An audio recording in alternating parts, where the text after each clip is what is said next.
હવે આપણે જોડે આવ્યું છે BS6 XS આવ્યું છે. હવે એની અંદર એવી પ્રોબ્લેમ હતી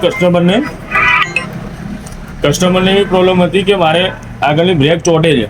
એના માટે આપણે ચેક કર્યું તો ખરેખર ચોટે છે. જો તમે વ્હીલ બી જોઈ શકો, થોડું વજન હોય છે એટલે આ જુઓ. આપણે એવું સમજીએ કે ના આમાં કેલિબરમાં તકલીફ હશે, આ તો પછી એની અંદર મેજર કિટમાં તકલીફ હોય, પણ એકચ્યુઅલીમાં એવું હતું કે આમાં કેબલ આવે છે, શોર્ટ કેબલ 2 આવે છે. આવું સિસ્ટમ જ આવે છે એની અંદર ગાડી જેવું. કેબલ એકદમ ફ્રી છે. જો આ કેબલ એકદમ ફ્રી છે, તમે જોઈ શકો. હવે પ્રોબ્લેમ એકચ્યુઅલી એવી હતી, આ લીવર જુઓ, આ જુઓ, આ જુઓ. કેમ કે આ પાછું પડવું જોઈએ એનું કારણ છે, હું એવું કહેવા માંગુ છું. કેમ તમે કહેશો કે પાછું તો ના પડે.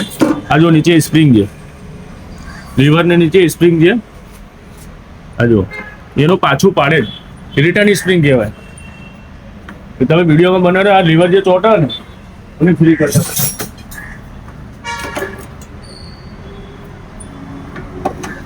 જો હવે મેં તમને કીધેલું હતું કે ભાઈ વારમાં પ્રોબ્લેમ હશે, આપણે વાર એકદમ ફ્રી એકદમ સ્મૂથ છે. હવે જો અમે આના અંદર ઓવરઓલિંગ કર્યું છે ને લીવરમાં બધે આપણે એકદમ ઓવરઓલિંગ કરી દેવું છે. હવે જુઓ આ લીવર કેવો પડે છે, એકદમ સ્મૂથ ફરે છે. કેમ કે સ્પ્રિંગ એને ઓવરઓલિંગ ના થાય, ગ્રીસ ના લગાવે, વોશ કરે એટલે હાર્ડ થઈ જાય. હવે આ કેબલ હું લગાવીને તમને બતાવું. વિડીયો આપણે વાર લગાવી દઈએ છીએ, જેવી રીતે હતો એવી રીતે પાછું. આમાં શોર્ટ કેબલ બી ખરાબ થાય છે, નહીં થતો નહીં. જુઓ હજી હું આ સેટિંગ કરીશ, કેમ કે સેટિંગ ઉતારેલું છે, કેમ કે મારે આ કેબલ બહાર કાઢવાનો હતો એટલે એનું સેટિંગ આપણે ચડાવી દઈએ. પાછું 10 નંબરનું 53 લઈ લઈએ.